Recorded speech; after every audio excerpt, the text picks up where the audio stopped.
Title * From the Shadows of Earth to the Throne of the Stars, Humanity's Unstoppable Rise. 1. Part 1, Whispers in the Void. Humanity is a dying ember on Earth, overshadowed by alien civilizations. A discovery on the moon's dark side reignites hope, an ancient alien artifact broadcasting faint signals. Humanity's ingenuity turns this forgotten relic into a desperate lifeline. 2. Part 2, Awakening the Engine of Hope. The artifact reveals knowledge of hyperlight travel and a mysterious warning. Earth unites to build its first starship, the Dawn Seeker. Political struggles and alien spies threaten the project, but humanity perseveres, driven by the belief that this is their one chance to escape extinction. 3. Part 3, The First Step into the Abyss. The Dawn Seeker launches, only to face immediate challenges, a collapsing wormhole, a rogue alien patrol, and internal sabotage. Humanity's crew must rely on ingenuity and courage to survive their trial by fire in the vast unknown. 4. Part 4, Claws of the Dominators. The ship encounters the Vorath, a cruel empire that views humanity as an insignificant pest. Forced to fight, humanity's grit and creativity shine as they outmaneuver the vastly superior Vorath fleet. A daring rescue mission reveals that Earth is not alone in its struggle for survival. 5. Part 5, Allies and Betrayals.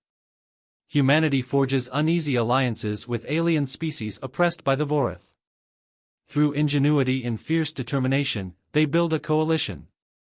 Internal divisions threaten to crumble their fragile alliances as betrayal rears its head. 6. Part 6, Rising as the Phoenix. Humanity's coalition scores key victories, and Earth becomes a symbol of hope. New technologies born from human desperation and the artifact's secrets begin to level the playing field.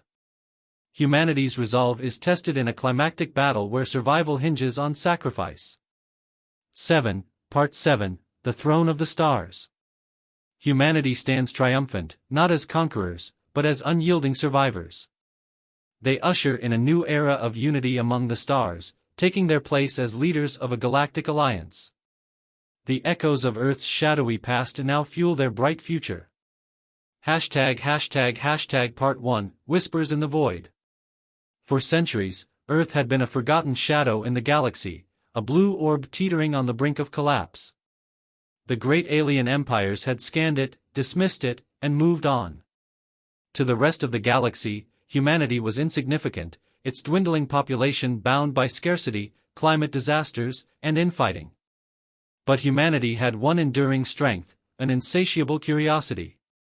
Dr. Alara Miles stood in the barren quiet of the moon's far side, staring at the artifact that had upended everything. The massive structure, half buried in regolith, pulsed faintly with an unnatural blue glow. Its surface shimmered with alien glyphs that defied translation. "This thing predates humanity," Alara whispered, her voice crackling over the comms. "And it's broadcasting." Her team, a ragtag group of scientists and engineers, had been cobbled together from the last remnants of Earth's broken space programs. Funding was scarce, but desperation fueled innovation. The signal emitted by the artifact was faint, repeating, and untraceable beyond the moon, like a whisper in the void meant only for them. The artifact's discovery triggered a rare moment of unity on Earth. Leaders, corporations, and even warlords recognized the potential. It was no longer a question of survival on a dying planet but of escaping its shadow altogether. Humanity had its first tangible proof that it could reach the stars. Alara's mind raced as she reviewed the data. The signal was not just a broadcast, it was a blueprint. The artifact contained schematics for something humanity had only dreamed of, hyperlight propulsion. As word spread, Earth erupted with a mix of hope and chaos. Protests against the perceived dangers of alien technology clashed with celebrations of newfound purpose. Resources were diverted from the military-industrial complex to space exploration. Humanity was united not by altruism, but by necessity. The artifact's secrets, however, came with a warning. As the data unraveled, a chilling message emerged, buried deep in the alien glyphs. It spoke of a great devourer, and a galaxy ruled by empires that crushed worlds underfoot. The message ended with an ominous phrase, asterisk, if you hear this, you are already in danger. Asterisk. Ilara's breath hitched as the glyphs illuminated in response to her touch. The artifact seemed almost alive, adapting to her presence. She realized it wasn't just a relic, it was an invitation and a test. Her thoughts were interrupted by Commander Jonas Hale, a grizzled ex-soldier turned mission leader. "We've got company," he said, pointing to the radar screen. A cluster of unidentified objects approached, moving erratically. Ilara's heart sank. The artifact wasn't just broadcasting to Earth, it had drawn attention from beyond. Hale's voice hardened. "We've poked something we don't understand. Get what you can. We need to leave, now." As the team scrambled to secure data, the alien ships entered visual range, sleek, angular crafts with glowing red cores. They hovered silently above the artifact, their presence exuding menace. Ilara watched, transfixed, as the artifact's glow intensified. It was reacting to the intruders. Before anyone could react, a burst of energy erupted from the structure, disabling the alien ships. The ground shook violently, and cracks spread across the artifact's surface. Hale barked orders. "Move! We're not dying here." The team retreated to their lunar lander, hearts pounding. As the artifact collapsed into itself, it released one final transmission, stronger than any before. Back on Earth, satellite arrays captured the signal. It was a map, a star chart leading to something far beyond the reach of humanity's current capabilities. Ilara knew what it meant. Humanity had been given a choice: stay in the shadows or step into the unknown. For the first time in centuries, Earth was alive with purpose. The stars awaited, and humanity would not be denied. The discovery of the star chart ignited a frenzy on Earth. Governments scrambled for control of the data, and corporate factions rushed to stake their claims on the newfound treasure. But amidst the chaos, a rare unity emerged. The world's remaining leaders, forced to recognize the existential crisis facing their species, came together to build a single, audacious project, humanity's first interstellar ship, the Dawn Seeker. Dr. Ilara Miles, now appointed chief engineer of the project, watched in awe as the immense ship began to take form. Constructed in Earth's orbit, it was a marvel of human ingenuity, a colossal vessel capable of traversing the vast distance to the stars, powered by the technology encoded in the alien artifact. The ship's design was derived directly from the blueprint it had provided, modified and adapted by the brightest minds on Earth. However, progress came with challenges. Political factions, always wary of ceding too much power, fought over the ship's command structure. Military forces, seeing an opportunity to assert control, demanded a leading role in the expedition. Scientists, like Ilara, argued that knowledge, not brute strength, was what humanity needed to survive in the cosmos. Amidst these power struggles, whispers spread of alien spies operating among humanity's ranks, trying to sabotage the project. Some factions feared that sending a ship beyond the reach of Earth would provoke the galactic powers who had long ignored humanity's existence. Others, however, believed the Dawn Seeker's launch was their last, best hope. As the launch date neared, the Dawn Seeker was almost ready for its maiden voyage. Ilara and her team worked tirelessly, fueled by the knowledge that the fate of their species rested on their shoulders. There was no room for error. One misstep could doom them all. One evening, as Ilara reviewed the final adjustments to the ship's propulsion system, she was called to a private meeting with Commander Jonas Hale. "We're being watched," Hale said, his voice low and serious. Ilara raised an eyebrow. "By who?" "Not who. What?" Hale's eyes narrowed. "Our enemies know about the star chart, and they know we're almost ready. They're not going to let us launch without a fight." Ilara frowned. "Are you saying someone's going to try to stop us?" Hale nodded grimly. "The aliens who came to the moon, the ones who saw the artifact, are just the beginning. We have no idea what they want, but one thing's clear: they don't want us in the stars. They want us to stay hidden, to remain a footnote in the galaxy's history. We've poked the bear, and now it's coming for us. Alara's mind raced. The stakes had never been higher. There could be no turning back now. Humanity had no choice but to take to the stars, whether the galaxy was ready or not. Then we'll fight, Alara said resolutely. We'll take the fight to them. Hale's expression softened slightly. I was hoping you'd say that. As the launch day arrived, the Dawnseeker stood poised on the launch platform, its massive hull gleaming under the light of Earth's dying sun. The world watched in anticipation, and for the first time in decades, there was something other than fear in the air, hope. At the helm stood Captain Lyra Blackstone, a seasoned pilot who had once commanded fighter jets in Earth's last wars. Though humanity's spacefaring efforts had been primitive up until now, Blackstone's experience and unshakable resolve made her the perfect leader for this mission. The final countdown began, and the ship's massive engines powered up, ready to break the shackles of Earth's atmosphere. As the crew strapped in, Alara's mind wandered back to the message from the artifact. If you hear this, you are already in danger. The warning echoed in her thoughts, but there was no time to dwell on it. The ship was ready.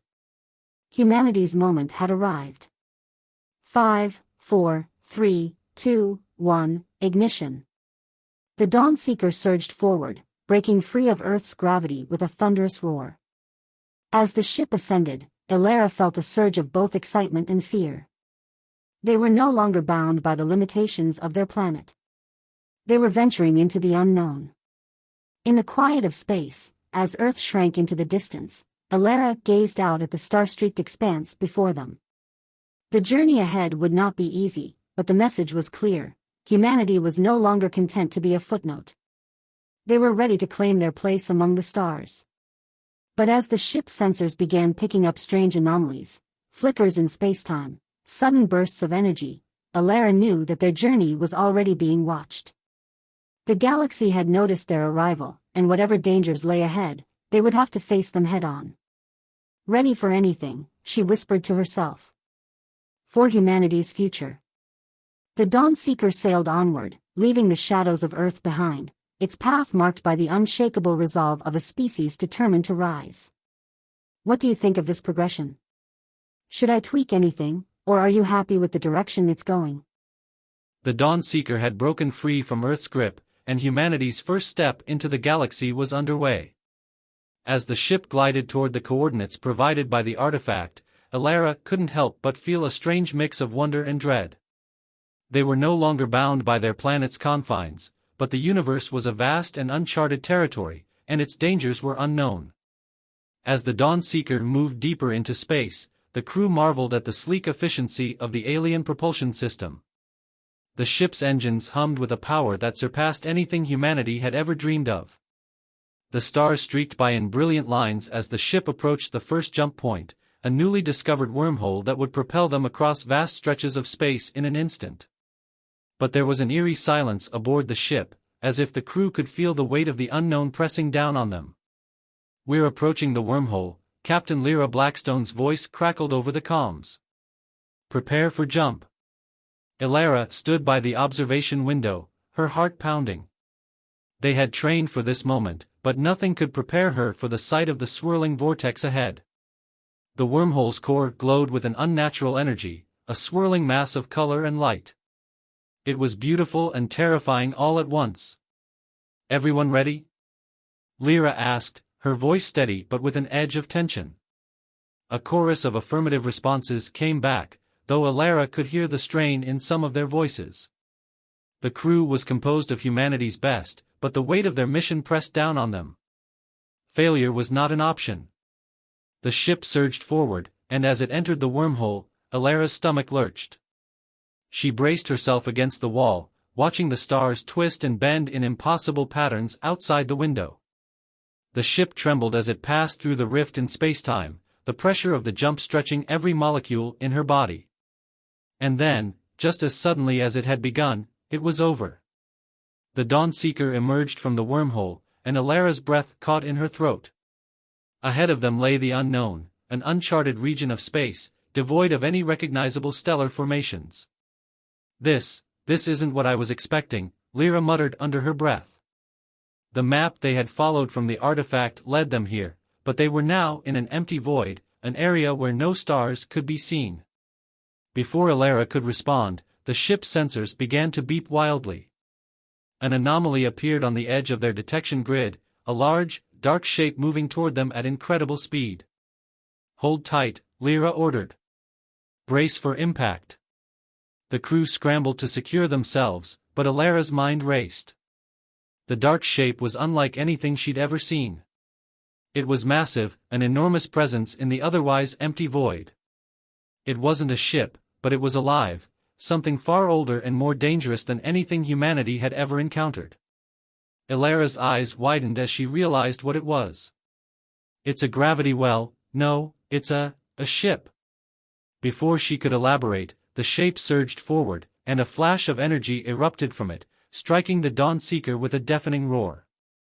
The ship shook violently, alarms blaring as the hull groaned under the pressure. "Damn it!" Lyra shouted, gripping the helm. "They're trying to disable us." The crew scrambled to maintain control, but the ship's engine sputtered. The alien vessel's energy blast had sent a ripple through their propulsion system, cutting their power by half. Alara could see the damage on the console. Critical systems were offline, and they were drifting helplessly toward the dark ship. "We have to fight back."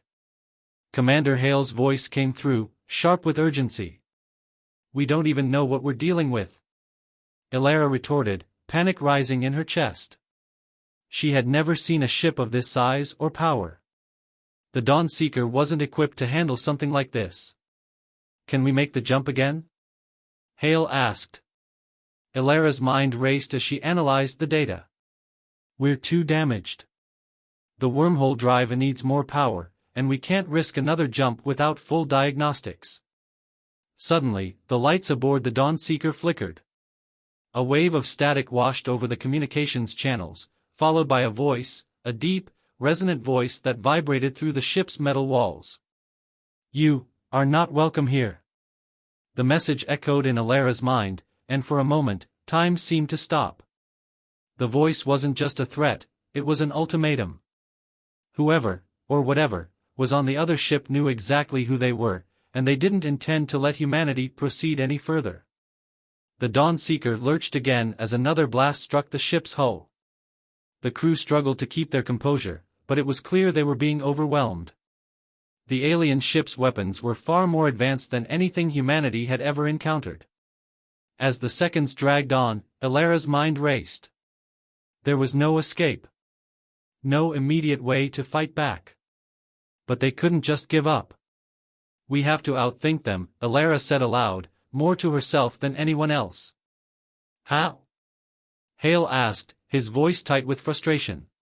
"By using their technology against them," she replied, a spark of determination igniting in her chest. "They're relying on raw power. But we're relying on our brains. We need to hack into their systems, turn their weapons back on them, or—" Before Alara could finish, the ship shook again. This time, the lights went out, and the ship plunged into complete darkness. The darkness aboard the Dawnseeker was absolute. For a moment, no one spoke, the only sound the distant hum of failing systems. Alara's breath came in shallow gasps, her mind racing to process the situation. They were being held in the grip of an alien vessel, far more advanced than anything humanity had ever encountered, and if they didn't act fast, they would be crushed under its power. "We're not dead yet," Captain Lyra Blackstone's voice came through the silence, though it was strained. "We need to get our power back and find a way to fight. Alara, what do you have?" Alara gripped the console, her fingers moving rapidly across the control panel. She could feel the ship's systems slipping away from her, and every second counted. If the aliens intended to destroy them, they wouldn't get a second chance. But if she could just find a way to hack into their systems, reverse the flow of energy, anything. She froze, eyes widening in realization. "Lyra," she said, voice tight, "they're not just attacking us. They're probing our systems, trying to learn how we operate." "We already know that," Lyra replied, frustration tinged with fear. "What's your point?" Alara's fingers hovered over the console. "I think they're not trying to destroy us outright. They're testing us, looking for weaknesses. That means they're expecting us to fight back. We need to give them something they don't expect. Hale's voice crackled through the comms. If you're thinking about giving them false data, I don't think it'll work. They're too smart for that. I'm not just feeding them false data, Elara said, a plan starting to form in her mind. I'm going to overload their systems with a feedback loop. They'll think we're malfunctioning and disable their own weapons in the process. There was a pause before Lyra spoke again. If you're wrong. If I'm wrong, we'll be dead before we can fix it, Elara interrupted, not needing to hear the rest of the sentence. But it's our only shot. The crew moved quickly, following Elara's instructions as she bypassed the Dawnseeker's damaged systems. She reprogrammed the auxiliary systems, carefully rerouting the power to trigger a cascading failure within the alien ship scanners and weapons. It was a risky move, and she knew the aliens would likely retaliate before the plan could take effect. But it was all they had. On my mark, Elara muttered, eyes glued to the terminal as the alien vessel systems pulsed on her screen. She had one shot at this.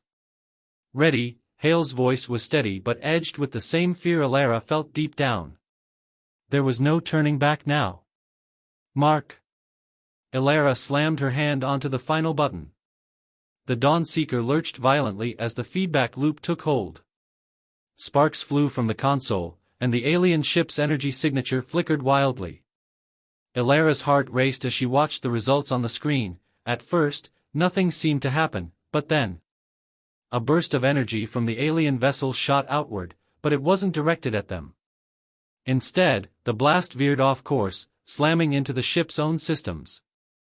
Their weapons misfired, and a loud grinding sound echoed through the ship's hull as the alien vessel's engines began to stutter. It was working. But the victory was short-lived. The alien ship's communications system came back online, and a new voice, a deeper, more threatening tone, boomed across the Dawnseeker's comms. You think you can defeat us with tricks and deception? You are insignificant. The voice held an almost contemptuous amusement. We are the Vorath. You will bow or be eradicated. Elara felt a chill at the name. The Vorath were notorious across the galaxy, an empire that crushed entire civilizations beneath its heel. They were known for their ruthless tactics, their iron grip on power, and their overwhelming technological superiority. What the hell did we just wake up? Hale muttered, but Elara didn't answer. She was too focused on the new threat. Before Elara could respond, the Dawnseeker shook again, but this time the tremor was different. It wasn't the subtle, erratic jolts they had felt earlier.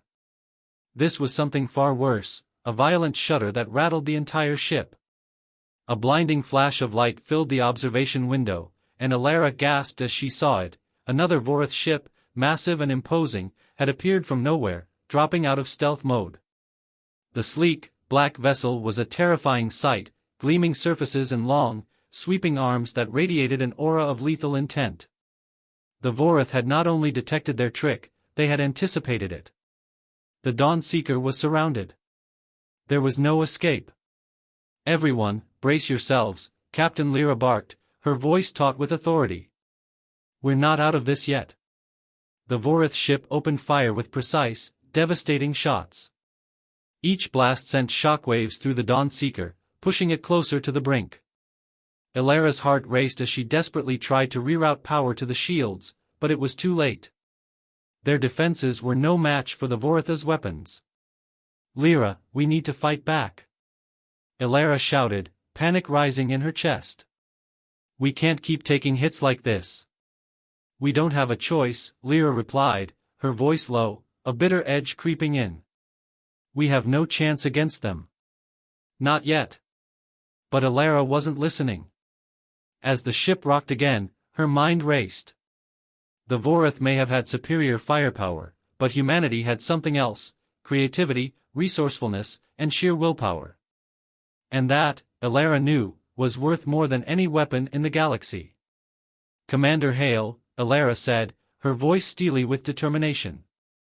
I have an idea. But it's going to take everything we have. Do it, Hale said without hesitation. Elara didn't look back as she turned to her console. They weren't going to bow to the Vorath. Not now, not ever.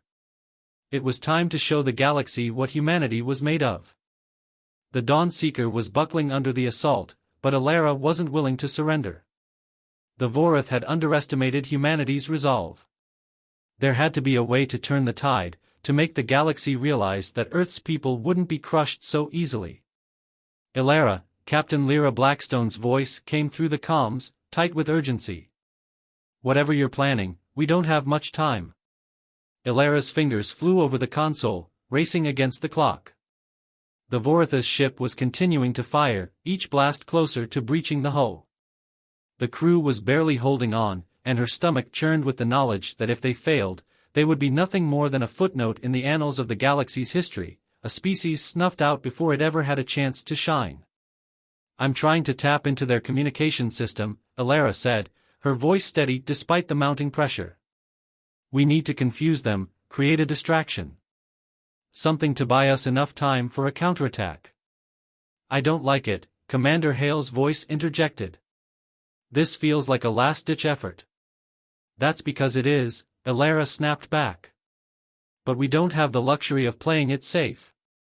We can't afford to sit here and let them obliterate us. The ship shook again, this time with such force that the lights flickered and the metal groaned in protest. Elara's heart raced as the sensors continued to blink warning after warning. The Vorath were adapting. They were too powerful. Her mind raced. There had to be something she could use against them, something they hadn't prepared for. The Vorath were used to dominating with sheer force. But what if she could turn that same force against them? Commander, she said, her voice quiet with realization. We have one shot at this. But I need full access to the ship's power grid and the communications relays. Can you override the security locks for me? There was a pause on the other end before Hale responded. If you're wrong, we're done for. But you have my word. Elara didn't waste another second.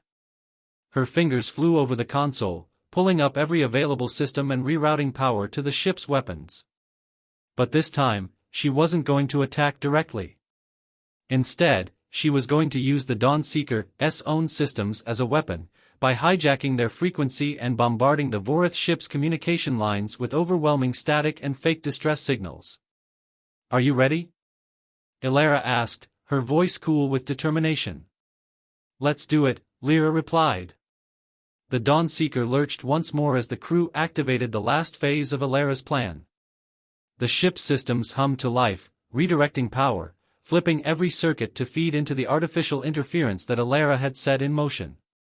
As soon as the distortion hit the Vorath ship's communications array, everything began to go dark. A ripple of confusion spread across the Vorath vessel, their response time stuttering. Elara watched the data flood in, analyzing their every move. They were blind. They didn't know who they were fighting anymore. But that wasn't enough. She needed to push them further, to make them believe the Dawnseeker was a far more dangerous enemy than they had anticipated. With the Vorath ship now momentarily crippled, Elara initiated a high-frequency pulse aimed directly at the Vorath's weapon systems, a carefully timed signal that would force a complete shutdown of their most powerful cannons. It was a risky gambit, but if it worked, it would buy them precious minutes. The ship trembled as the pulse fired. For a moment, there was silence. The crew held their breath, waiting for confirmation that the system had worked. Then, a massive explosion rocked the Dawnseeker, sending Elara stumbling to the floor. The comms crackled to life with static, followed by the unmistakable sound of a voice, the Vorath captain. You think you can outsmart us? You're nothing. You will bow to the Vorath, or you will be crushed. This is your last warning.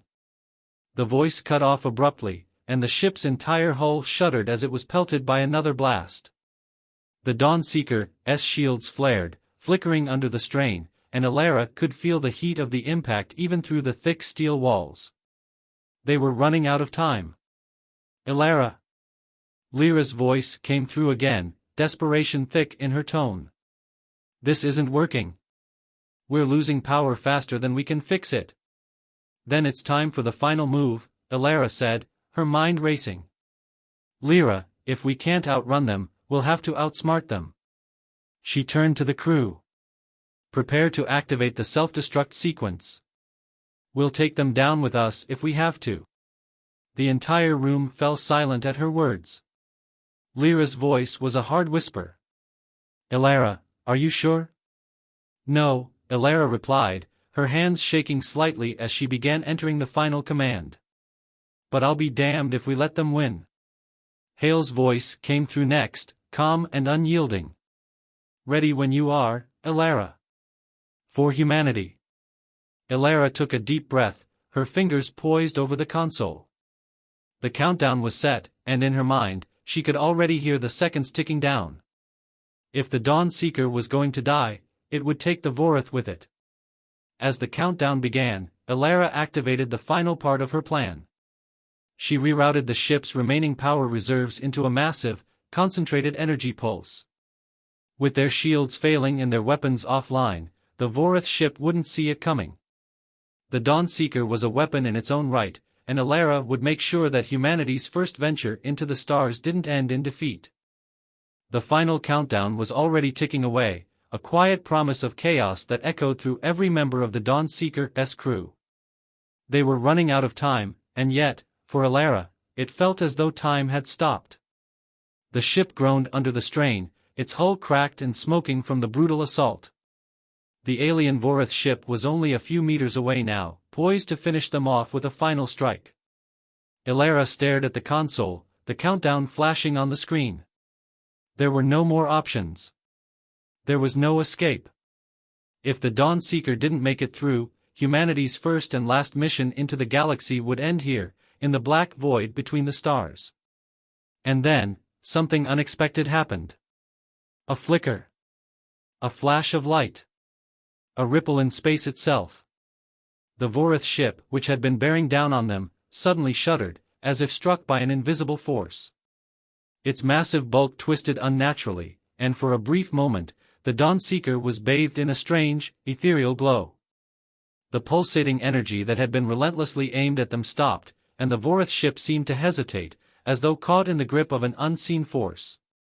What in the hell? Lyra murmured, her voice tight with disbelief. Elara's heart skipped a beat as she watched the Vorith ship stagger, as though a shockwave had hit it from within.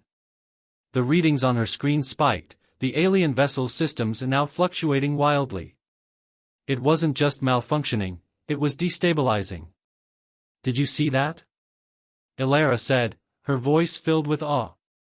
They're being pulled. Hale's voice crackled in over the comms. Pulling them? By what? Before Elara could respond, the answer came. A massive object appeared at the edge of the sector, its presence so vast and imposing that it consumed everything in its wake. It wasn't just a ship, it was a structure, a floating city, a fortress in space, and it was moving toward them. The Vorith ship was pulled toward it, as though caught by an invisible tether. The energy fluctuations around them intensified, but now, it was no longer focused on the Dawn Seeker. The Vorith were the target. Captain! Elara shouted, her pulse quickening as the massive structure loomed closer. That thing's dragging them in. Whatever it is, it's pulling them in. Lyra's voice was steady, though tinged with disbelief. All crew to battle stations. Get ready. We don't know what that thing is, but we need to be prepared. The massive object began to emit a low, guttural hum, sending shockwaves through space. The Vorith ship, caught in its pull, struggled in vain to break free, its engines flaring with desperate bursts of energy. But it was no use. The alien ship was dragged toward the colossal entity at an alarming rate. Elara watched in stunned silence as the Vorith vessel was slowly enveloped by the dark structure, swallowed by the vastness of its shadow. For a brief moment, the entity seemed to pause, as if inspecting its prey. And then, with a violent burst of energy, it surged forward, consuming the Vorith ship completely, dragging it into its depths. The quiet that followed was deafening. The Dawn Seeker hung in the cold silence, and the crew stared at the scene in stunned awe. The Vorith ship was gone, leaving behind only the faintest traces of energy in the void. Ilara's fingers hovered over the console, unsure whether she was still dreaming. Did we just win? Lyra's voice was quiet, almost reverent. I don't know what that thing was, but whatever it is, it just saved us. For now. Hale, who had been monitoring the ship's systems, spoke up. We're still alive, but we're not out of the woods. We need to figure out what that thing is and why it came at the exact moment we needed it. The ship's sensors blinked back to life, scanning the anomaly that had just consumed the Vorith vessel. Ilara could feel her mind racing. The Dawn Seeker was barely functional, but the ship's systems were slowly coming back online. And with that, came a flood of new data. This isn't just some random structure, Ilara said, narrowing her eyes at the readings. It's emitting a pattern. A signal. It's not of Vorith origin. In fact, it's not even from this galaxy. The gravity of her words settled in on the crew. Wait a minute, Hale interjected, are you telling me that thing just saved us from the Vorith? But it's not an ally, it's something else? Ilara stared at the screen, her mind trying to piece together the fragments of information. That's exactly what I'm saying. This entity, whatever it is, doesn't care about us. It's not interested in protecting us. It's interested in something else. And the Vorith, they were the ones in the way. Lyra stood up, her voice sharp and commanding. So what's next? We can't just sit here forever. Ilara's gaze hardened. We go to it. Lyra blinked. What? We just survived a near-death experience, and now you want us to investigate that thing? We don't have a choice, Ilara replied, her voice unwavering. The Vorith are out of the picture, for now. But if we don't figure out what that entity is, we'll never know what kind of danger it poses. And we'll never understand why it just saved us. The crew fell silent, exchanging wary glances, but no one spoke out against her.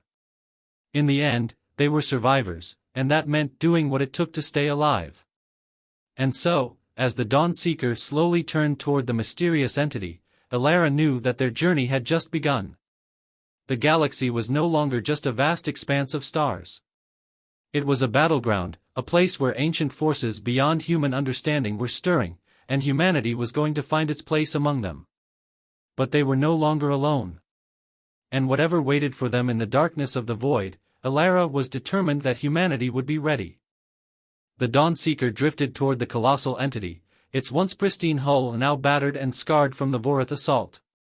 The mysterious structure, which had seemingly saved them from annihilation, loomed larger with each passing moment, its intricate design impossible to fully comprehend.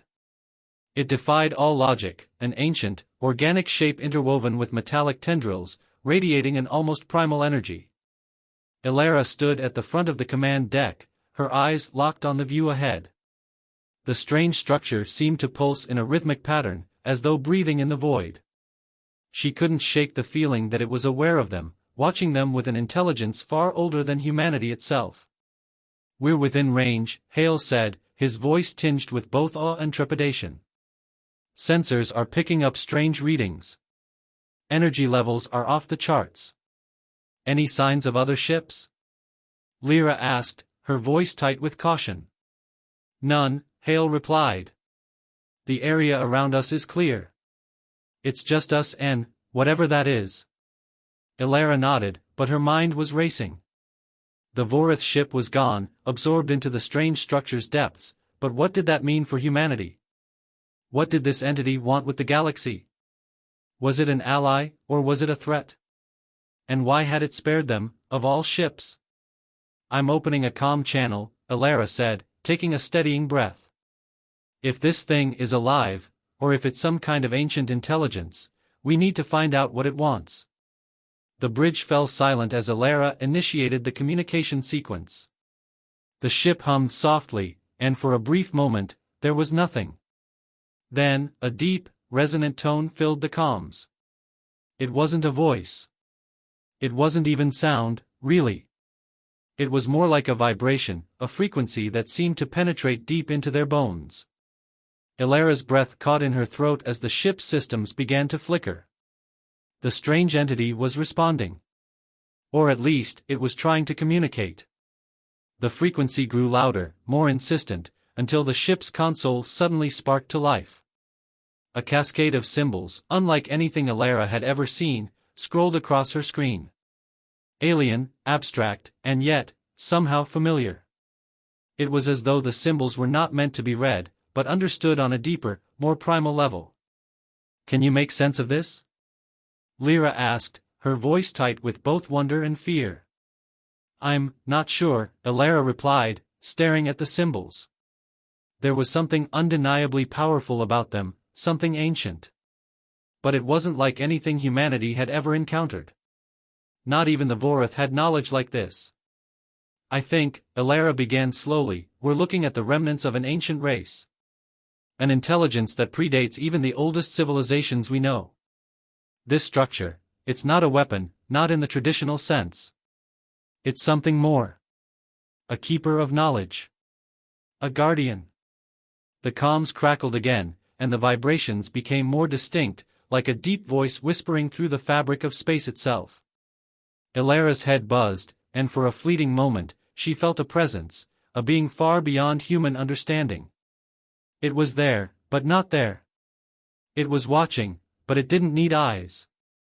It was ancient, patient, and yet full of power. And then, the symbols on the screen stopped. One final symbol flashed before them, a circle, surrounded by intricate lines, with a single point of light at its center. "Ilara," Hale said, his voice now filled with both awe and confusion. "What does that mean?" "I don't know," Ilara admitted, her fingers moving over the console, trying to make sense of the message. "But I think it's telling us something." The ship shuddered again, a low, deep pulse emanating from the structure, and for a moment, it felt like the entire universe was holding its breath. And then, as suddenly as it had begun, the communication stopped. The hum faded away, and the screen went dark. Lyra took a long, steadying breath. "What now?" Ilara was quiet for a moment, considering the magnitude of what they had just encountered. The Vorath had been an obstacle, ruthless and technologically superior, but this? This was something else entirely. "I don't know," Ilara said, her voice soft but steady. "But I think humanity's place in the stars is about to change forever." The ship floated in the void, suspended in a moment of silence. The Dawnseeker's crew exchanged uncertain glances. They had come to the edge of the unknown, and beyond that lay a galaxy far larger and more dangerous than they had ever imagined. But in that silence, one thing was clear: humanity had survived. Not by force, not by technology, but by something that no alien empire had anticipated: its ingenuity, its spirit, and its unyielding will to survive. For the first time in the history of humankind, they stood at the threshold of something bigger than themselves. The Dawnseeker had become more than a ship, it was a symbol, a beacon, calling out to the stars. And humanity would answer. Ilara stood tall, her gaze fixed on the dark expanse ahead. "We'll find out what it wants. And when we do, we'll show the galaxy that we're not just here to survive. We're here to thrive." The ship began its slow approach toward the ancient structure once more, the crew steeling themselves for whatever came next. But one thing was certain: humanity's unstoppable rise had only just begun. And the galaxy would never be the same again.